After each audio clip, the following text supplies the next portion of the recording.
ৰাজ্যৰ সকলোবিলাক ছাত্ৰ-ছাত্ৰীৰ বাবে আহিছে সুখবৰ। উচ্চতৰ মাধ্যমিকৰ পৰা স্নাতক পৰ্যায়লৈকে হ'ব 100% বিনামূলীয়া নামভৰ্তি। কেৱল BPL বুলিয়ে নহয়, সকলো ছাত্ৰ-ছাত্ৰীয়ে লাভ কৰিব এই সুবিধা।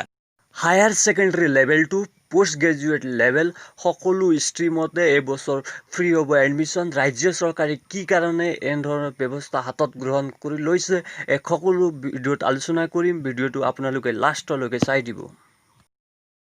Students to receive free college admission from ages to postgraduate level, all stream including medical, engineering and polytechnic in Assam. The decision has been taken due to the COVID-19 situation across the country. Assam Education Minister Dr. Hemanta Biswa Sharma, addressing a press conference in Guwahati on Sunday, said students of ages to postgraduate level will get free admission in all colleges across Assam. This includes students of engineering, polytechnic, medical and all other courses.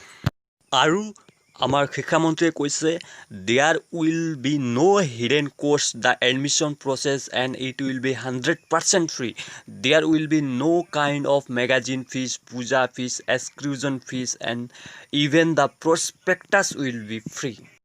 So friends, অসমৰ সকলো ছাত্ৰ ছাত্ৰীৰ বাবে আহিছে এইটো সুখবৰ। এই সুখবৰটো মই জনাইছোঁ। যদি আপোনালোকৰ ভিডিঅ'টো ভাল লাগিছে তেন্তে ভিডিঅ'টোক লাইক কৰিব, আৰু যদি আপোনালোকক এনেধৰণৰ নিউজ লাগে, খবৰ লাগে, তেন্তে মোৰ চেনেলটো ছাবস্ক্ৰাইব কৰি দিব।